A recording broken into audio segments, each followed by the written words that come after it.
اقرأ وخيا ورتل القرآن. بسم الله الرحمن الرحيم.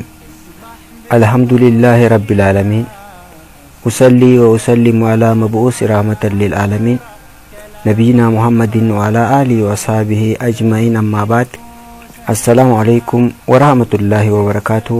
وبلينك يا غن إسلاما warreen darsii quraanaa akkami qaraanaa jettuu hordoftan cufti keessanuu akkam nagee jirtanii isiniin jecha darsii teenyaa tan dabartee tan sadaffaa keessatti qubee afraffaarraa ilaa hanqaa sagalaffaatti jechuun jiim, haa, haa, daal fi zal akkaataa uumama isaanii, sagalee isaan kannanii fi ramaddii isaan keessatti argaman sagalee qalloomoo sagalee furdoo kan jedhu laallee dabarsinee jira.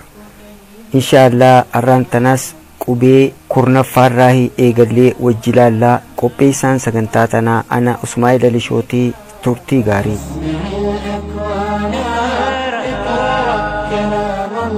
Qubeen kurnaffaa qubee raa hoggaa taatu akkaataan uumama qubee tanaa hidhiin teenyaa xiqqoo adda banamtee ilkeenis adda bahuudhaan arraba keenya fiinxaa gama duraa erguu afaan keessaa tan gama gubbaa gara fuulduraatti ol maxxansuudhaan afaan keenya karaa keessaatiin ilaanqaa kokkee gadiitti akka adda banametti arraba bikka jirurraa gabbuqqaasuudhaan sagalee raa jettu tana uumna. Raa, raa, raa. Qubeen raa ramaddiin isii kan dubbachiiftuu qubee arabaa irratti rarra'u hogguu ta'u yeroo lama garee qubee sagalee qalloo kannan jalatti ramadamuudhaan yeroo takka ammoo qubee sagalee furdoo kannan jalatti ramadamti. Qubeen 11ffaa qubee zaay hogguu taatu sagaleen isiin nuuf kennitu zaa jedhamti.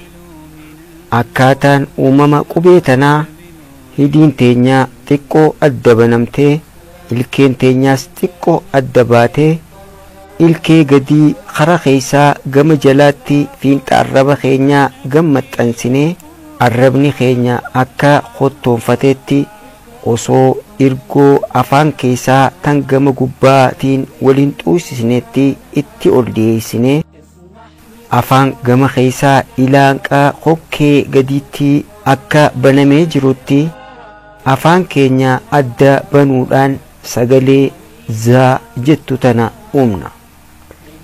Za, za, za.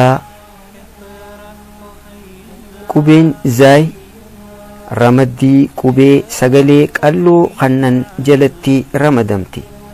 Sababni hogguu sagalee zaa baasnu waan hidhiin teenyaa adda banamtuuf jecha. Qubeen 12ffaa qubee siin hogguu taatu sagaleen isiin nuuf kennitu sagalee saa jedhamti. Akkaataan uumama qubee tanaa hidhiin teenyaa xiqqoo adda banamtee ilkeen teenyaas xiqqoo adda baatee ilkee gadii karaa keessaa gama jalaatti fiinxa arraba keenyaa gam maxxansinee arrabni keenya akka hottoonfateetti osoo ergoo afaan keessaa tan gama gubbaatiin waliin xuusisneetti itti ol dhiyeessinee afaan gama keessaa ilaanqaa kokkee gadiitti akka banamee jirutti hafuura afaan keenya keessaa alatti gadhiibuudhaan afaan adda bannee sagalee saa jettu tana uumna. Saa, saa, saa. Qubeen siin garee qubee sagalee qalloo kannan jalatti ramadamte. Sababni waan hogguu sagalee saa jettu baasnu hidhiin teenya adda banamtuuf. Qubeen 13ffaa qubee shiin hogguu taatu sagaleen qubeen tun nuuf kennitu shaa je'amti.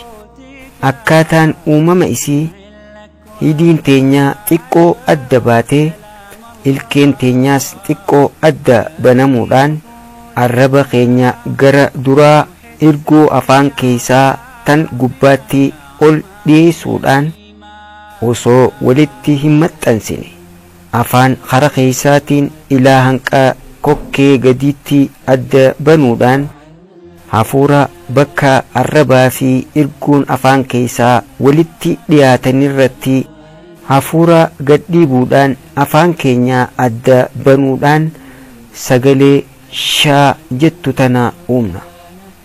Shaa shaa shaa. Qubeen shiin garee qubee sagalee qalloo kannan jalatti ramadamti. Sababni waan hogguu sagalee shaa jettu baasnu hidhiin teenya adda banamtuuf.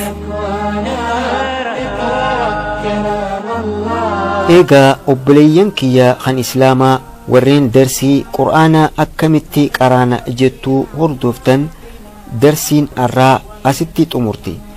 Inshaa Allah darsii itti aantu qubee itti aanturraa eegallee wajjiin laaluu teenya inshaa Allah ilaanqaa sagantaa itti aanuun walitti deebinutti nagayaan naaf jiraadhaa.